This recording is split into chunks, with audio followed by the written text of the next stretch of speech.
Halo teman-teman, perkenalkan nama saya Alvin Malaysia dari D3 RPLA Fakultas Ilmu Terapan dengan NIM akhir 0016.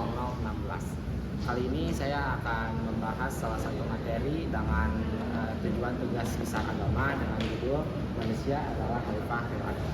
Lanjut. Tahu nggak sih teman-teman, manusia itu diciptakan bukan hanya untuk ibadah aja loh, tapi untuk menjadi seorang khalifah di dunia ini. Tahu kenapa aku ngambil judul ini? Alasan yang pertama itu, manusia itu makhluk ciptaan Allah yang memiliki kedudukan istimewa. Yang kedua itu, manusia itu diciptakan untuk beribadah dan menjadi khalifah di bumi ini.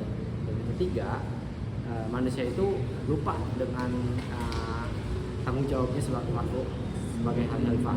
Dan yang terakhir, materi ini itu penting untuk memahami kembali peran manusia sebagai seorang khalifah. Lanjut ya ke selanjutnya. Oke, lanjut ya teman-teman. Teman-teman tahu nggak sih konsepsi manusia dalam Islam itu gimana? Jadi gini ya teman-teman, konsepsi manusia dalam Islam itu adalah manusia itu adalah makhluk yang paling mulia dibandingkan makhluk yang lain. Manusia itu punya ruh, manusia itu memiliki akal dan memiliki pikiran untuk melakukan hal-hal yang bermanfaat di dunia ini. Ada 4 konsepsi utama manusia di dunia ini. Yang pertama, makhluk disebut terbaik. Manusia itu makhluk yang sangat terbaik dibandingkan makhluk yang lain. Yang kedua, terdiri dari jasmani dan ruh yang berasal dari Allah Subhanahu wa Ta'ala. Yang ketiga, diberi akal dan hati untuk mengenal kebenaran. Dan yang keempat, pendidikan Islam menyeimbangkan akal, moral, dan spiritual. Begitu teman-teman. Lanjut ke selanjutnya ya. Teman-teman tahu nggak sih, dari tadi aku nyebut terus khalifah, dan khalifah. Khalifah itu bisa dijelaskan atau bisa disebut juga sebagai penyampai atau penyeimbang ataupun orang yang menyampaikan satu hal kebaikan di muka dunia ini. Nih, sorry. Nah, makna kekhalifahan itu adalah khalifah berarti wakil atau pengganti atau pemberi pesan atau pemberi kebaikan untuk makhluk di muka bumi ini. Terus khalifah ini tuh diberi amanah untuk menjaga dan memakmurkan alam. Jadi khalifah itu tidak untuk menyampaikan saja, tapi untuk memberikan kemakmuran. Yang ketiga itu tugasnya itu adalah kehormatan sekaligus tanggung jawab yang besar. Jadi khalifah itu memberikan tanggung jawab yang besar dan kehormatan yang mulia. Begitu teman-teman. Lanjut ke slide berikutnya ya. Nih teman-teman, dalil Al-Qur'annya ya, aku bacain. Wa idza qala rabbuka lil malaikati inni ja'ilun fil ardi khalifah qalu taj'alu fiha man tufsidu fiha wa yasfiku dima'an nahnu nusabbihu bihamdika wa nuqaddisuna qala inni a'lamu ma la ta'lamun. Nah, ini tuh Quran surat Al-Baqarah ayat 30 yang artinya, dan ingatlah ketika Tuhanmu berfirman kepada para malaikat, aku hendak menjadikan khalifah di bumi. Mereka berkata, apakah kau hendak menjadi seorang yang merusak dan menumpahkan darah di sana? Sedangkan kami bertasbih memujimu dan menyucikan namamu. Dia berfirman, sungguh aku mengetahui apa yang tidak kamu ketahui. Begitu teman-teman. Lanjut ya.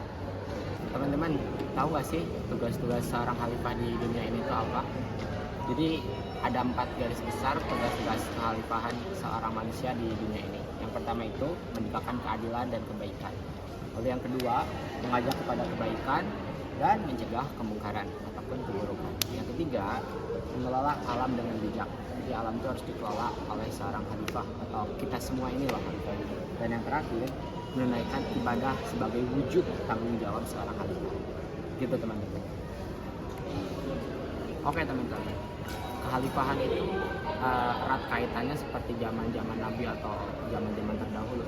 Tapi teman-teman harus mengetahui kekhalifahan itu bisa dan relevan dengan keadaan sekarang ini.